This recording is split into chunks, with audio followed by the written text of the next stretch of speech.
Jorge Piva y David Metral. ¿Cómo surge esto? Yo le decía a David, que es un entrañable amigo, y a Jorge, que es un excelente periodista y también amigo, pero a David le decía concretamente que esto me hace acordar, o por lo menos tiene reminiscencias, a aquella famosa instancia de la revista El Liberal italiana, que en 1965 le pide al obispo de Milán, Carlos María Martini, y a Umberto Eco que desarrollen un intercambio epistolar sobre el tema de laicos y católicos.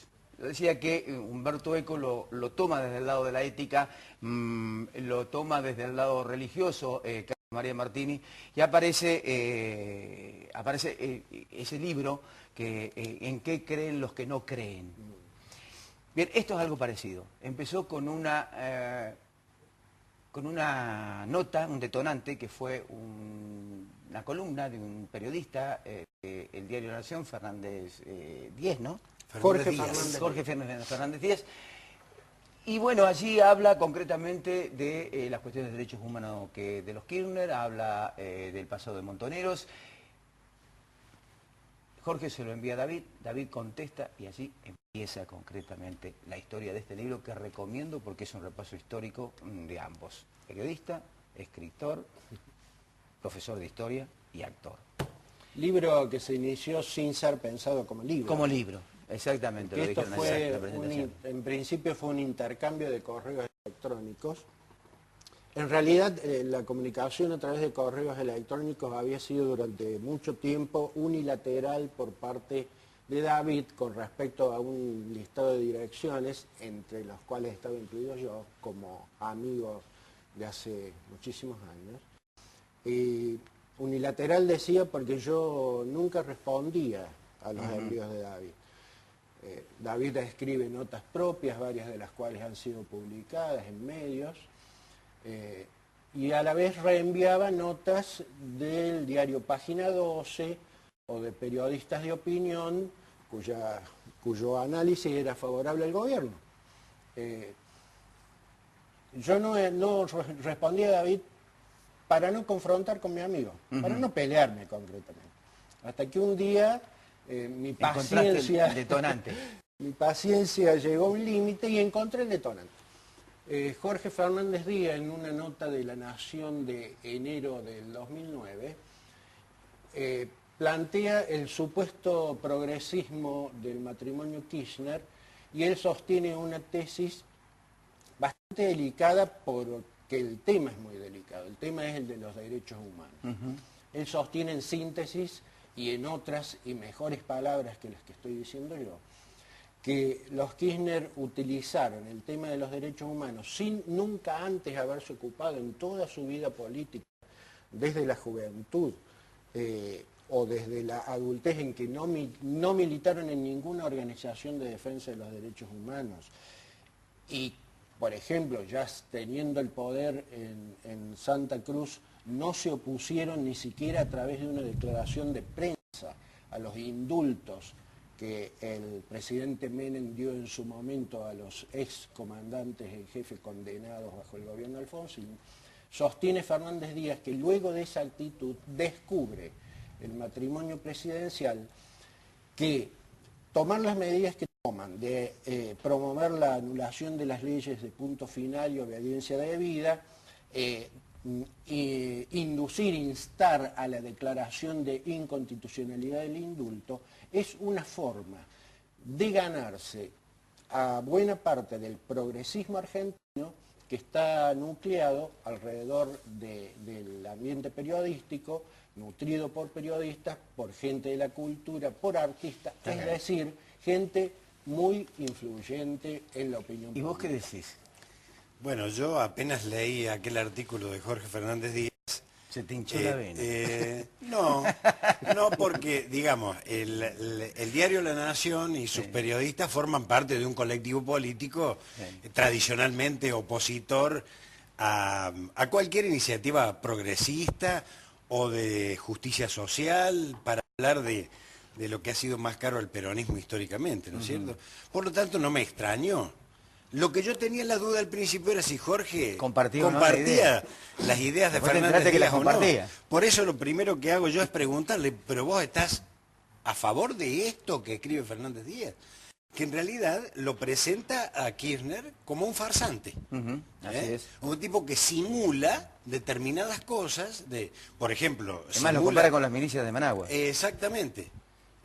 Yo creo haber argumentado suficientemente que, por ejemplo, en la Argentina, con respecto a las milicias de Managua, aquí no hubo ninguna revolución.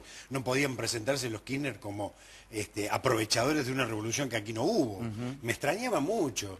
Además, Fernández Díaz no da precisiones sobre ninguno de los personajes a los cuales él dice haber entrevistado. Ninguna precisión. No da nombres, no da... Sí, por ahí intuye por ahí algún indicio donde vos descubrís que es Galimberti uno de los que estuvo hablando con él. Pero me parece poco serio, me parecen esas notas condicionales, como que tal habría dicho tal cosa, o que dicen eso tal es el otra. disparador del debate. De eso surge, inmediatamente después surge, otro debate, que es el ideológico. Donde Piva está en un sector y vos estás en el otro. Es decir, donde ya empiezan a cuestionarse las políticas actuales y se traslada esto a la historia de Perón. Claro, ocurrió que cuando me responde David muy enérgicamente, enojado, sus envíos, como te decía, estaba destinado a unos 50 personas del listado de direcciones de David. Y yo cuando envío esa nota de Jorge Fernández Díaz, no solo lo hago a él, sino también a su 50, listado de direcciones. Claro. Cuando David me responde a mí muy enojado, a todo esto yo suponía que con eso ya me iba a dejar de embromar con sus envíos pro-kirchneristas. Muy por el contrario, me asestó algo así como 8 o 10 carillas, respondiendo a la nota de Fernández Díaz y respondiéndome a mí. Al verme yo, digamos, involucrado, atacado y expuesto a la crítica ante la consideración de ese listado de direcciones, digo, bueno, no, voy a tener que aclarar. Jorge, ¿vos crees que Kirchner es un farsante? No. Yo creo que el matrimonio Kirchner es un fenómeno político que hacía tiempo no se daba en el país, cuyo costado positivo, en tren de buscarle un costado positivo, es que ha generado, entre otras cosas, esto. Es decir, un debate político... ¿Debate o división de la sociedad? ¿Estás a favor o en contra? Bueno, a eso iba. Vemos que que muchos de los llamados intelectuales argentinos se han involucrado a favor o en contra del gobierno, cada uno con sus argumentos, lo cual me parece bueno, me parece bueno. Creo que de una forma tan apasionada como no ocurría, desde la época de Alfonsín, con Menem en menor medida porque con Menem había mucho más acuerdo en estar en contra de Menem por parte de esa intelectualidad.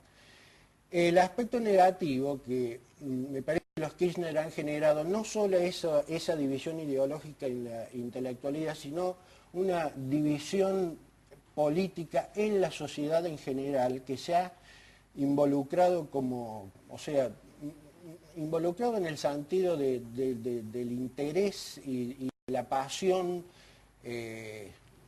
generalmente el odio que genera el matrimonio presidencial, como yo no recuerdo ha sucedido en épocas democráticas. David, quiero responder a eso. Las cuestiones que plantea Jorge, tanto como las que planteaba Fernández Díaz, son para mí, como historiador, cuestiones subjetivas, poco sujetas a una comprobación verdadera desde el punto de vista histórico, exactamente.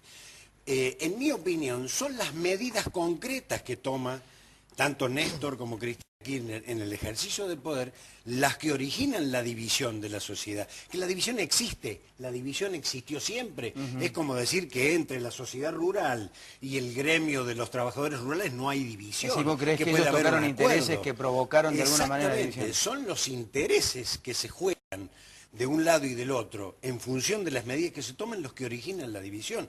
No el carácter más o menos simpático o el odio que puede despertar una persona individualmente. Me pareció siempre extraño eso. ¿Vos considerás que Kirchner es progre? O progresista, para decirlo. Yo lo que creo concretamente es esto. El progresismo de un gobierno en una circunstancia histórica determinada no se mide nunca contra un manual de progresismo, sino contra lo que lo rodea, sus antecedentes, por ejemplo. ¿Es o no progresista Kirchner respecto a Menem, respecto a De la Rúa, respecto a Duhalde?